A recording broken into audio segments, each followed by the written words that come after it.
You've probably reconnected with an old pal, shared photos with your family, and gotten advice from your friends on what to buy and what to read. It's pretty likely you logged on today. Lately, the social networking site has been introducing new products, one after the next, with the goal, it seems, of turning the entire web into one big social network. So eventually, the internet will be Facebook. As if the company weren't surging enough, the movie, The Social Network, about the creation of Facebook, has heightened interest, especially in its 26-year-old CEO, Mark Zuckerberg. Now Facebook is about to get a facelift and agreed to launch its new look tonight on 60 Minutes. So we went out to Palo Alto and sat down with Mark Zuckerberg to discuss his creation, used today by a whopping 500 million people in 70 languages all around the world. When you first thought about this, 19 years old, is this what you had in mind? Did you see this far into the future, or is it way beyond what you dreamed? Well, it's funny. I mean, when I was getting started, with my roommates in college, you never think that you could build this company or anything like that, right? Because, we were college students, right? And we were just building stuff because we thought it was cool. I do remember having these specific conversations with my friends where we thought, someone is going to build this. Someone is going to build something that makes it so that people can stay connected with their friends and their family, but no way would we be the ones who were contributing to kind of leading the whole internet in this direction. But that's what he's doing, leading the whole internet in his direction. In a nondescript t-shirt, at a nondescript desk, Mark Zuckerberg runs a vast global empire with the world's largest population after China and India. I first met him 3 years ago at Facebook's old graffitied building in downtown Palo Alto. The company has since decamped to giant hangars nearby to accommodate their explosive growth. The graffiti is largely gone, except for one word you just can't miss. I see hack everywhere. Hack. It has a negative connotation, doesn't it? Well, we say hacker. There's this whole definition that engineers have for themselves, where it's very much a compliment when you call someone a hacker, where to hack something means to build something very quickly, right? In one night, you can sit down and you could churn out a lot of code, and at the end, you have a product. Which is what he expects from his 500 engineers. As we walk through, we got a sense of high-level competition, whether it's writing code into the night or taking breaks to play speed chess. It's a constant game of one-upsmanship. They confuse me. You have hackathons. Yeah, and hackathons are these things where just all of the Facebook engineers get together and stay up all night building things. And we just have this culture. And you too. I do too. And usually at these hackathons I code too, just alongside everyone. And as he spoke, I remembered his awkwardness from 3 years ago and how he rarely blinks. But he's far more relaxed now, easier to smile, and noticeably more confident as he tells you about all the new products they keep launching. You're showing us something that no one else has seen yet. Soon. Very soon, starting tomorrow. Tomorrow, the company will launch a new layout for the heart of the site, every user's profile page. For example, this is Mark's old page filled with scrapbook-like entries in no order of importance, like Andy Samberg plays me on Saturday Night Live. You have to dig around to get any real sense of who Mark is as a person. This is Mark's new page, which is in effect the Mark Zuckerberg story, or how he wants his friends to see him. His bio information is right up top, with the kind of details he'd tell you if you met him, say, at a bar. I work at Facebook and I spend all of my time there, right? Here are my friends. I grew up in New York and now I live in California, right? Those really kind of basic important things. Under the bio, his latest photos, posted by him or his friends. It's like a running ticker tape of his life. Every day, a staggering 100 million photos are uploaded onto the site. Lots of photos right away. People love photos. Yeah. Photos originally weren't that big of a part of the idea for Facebook, but we just found that people really liked them, so we built out this functionality. A dozen engineers and designers worked on the new page in this war room. Cool. empty plates and toothpaste tubes by their keyboards.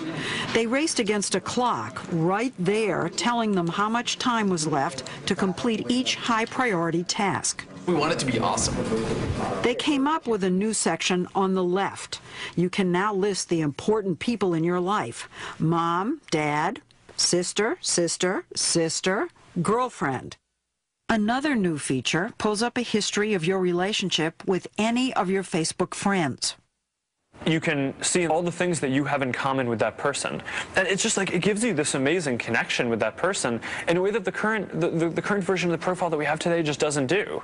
For the oversharers among us, you'll still get the news. Mark just ate an extremely spicy pepper and went to the Harry Potter amusement park with his dad. There's lots more graphics under what's important to you. Mark likes Lady Gaga and epic movies. And finally, there's a sports section. He plays tennis and likes the Yankees. But whenever Facebook introduces something new, there are always questions about how it protects our personal data. There's a sense that you, after all this time, aren't always above board, and that there's some hidden motive to kind of invade our privacy, take the information, and use it to make money. We never sell your information. Advertisers who are using the site never get access to your information. But the new layout does encourage us to reveal more about ourselves on Facebook.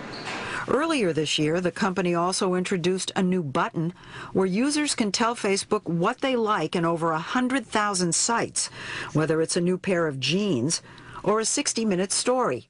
So the company does compile and control an ever-growing inventory of your likes and interests.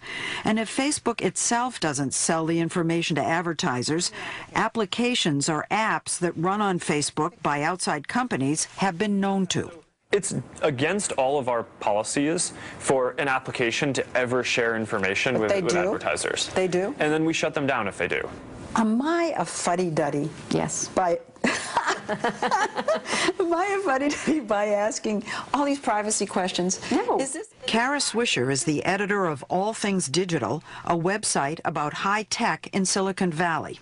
You know, I wonder if Facebook can exist if it doesn't invade That's privacy. Right. That's exactly right. So it needs to invade privacy. The issue is transparency, isn't it? How upfront they are with the users. That is, I think, Mark's one weakness, and I think that was why he got so nervous in the interview we did. Okay, you want to take off the hoodie? She's referring to this conference in June where she grilled Mark on privacy in an interview she calls a sweatapalooza.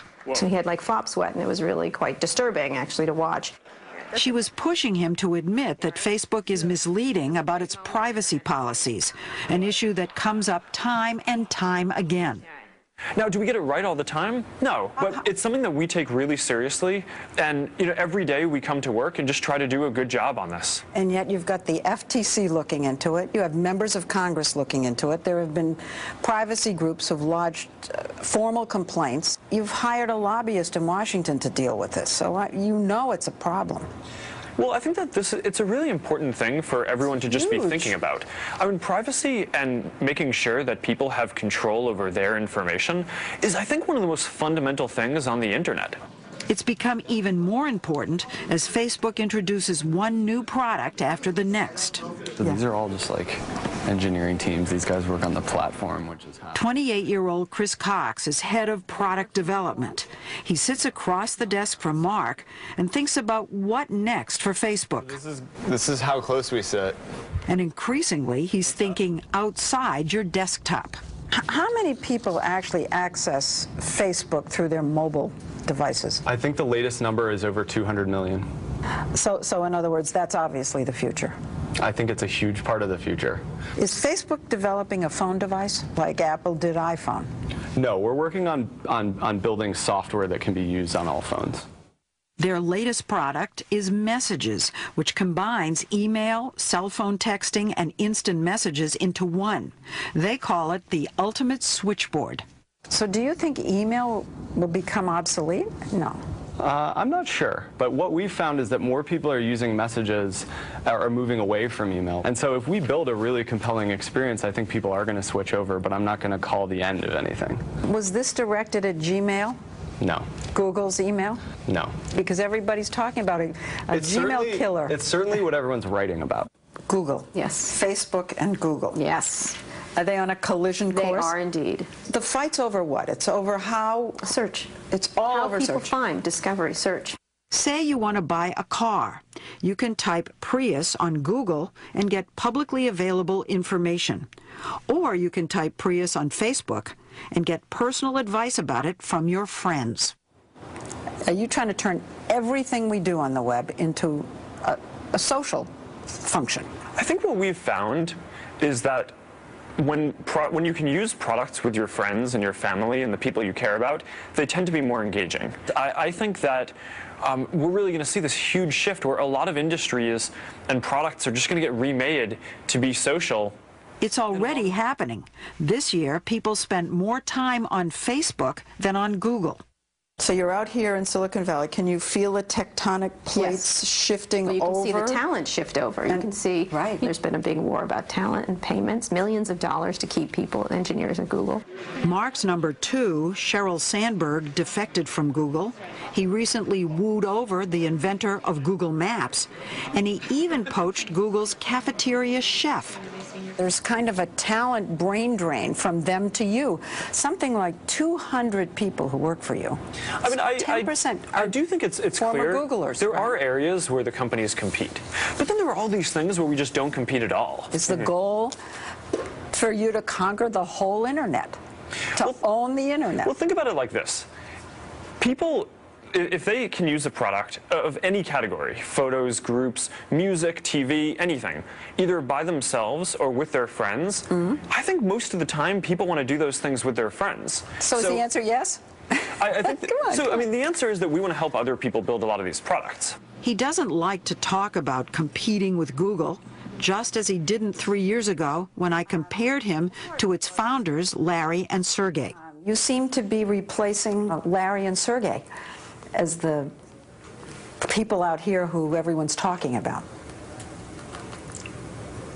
You're just staring at me. Is that a question? Yeah. That line is now in The Social Network, the movie about Facebook. Is that a question? The question is, who is the real Mark Zuckerberg, and how did Facebook really get its start?